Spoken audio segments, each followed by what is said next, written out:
నిజమైన క్రిస్మస్ అంటే కొత్త బట్టలు తీసుకొని ఉన్నదంతా అయిపించుకొని సెలబ్రేషన్ చేసుకునేది కాదు, కానీ లోకానికి క్రీస్తు చూపించిన ప్రేమ ఏంటో నిజంగా ఒక క్రైస్తవునిగా క్రిస్మస్ అర్థం తెలుసుకున్నాం మనం.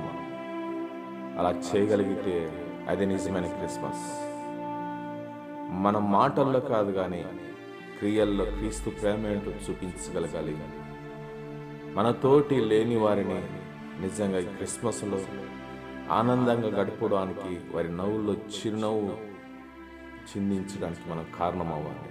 నిజమే ప్రేమను వల్ల ఇలాంటి చిన్న బిడ్డల్ని చేరదీర్చగలిగిన మనస్సు కలిసి మనకుంటే నిజమే ఈసారి నిజమైన క్రిస్మస్. అది ఆలోచిద్దాం.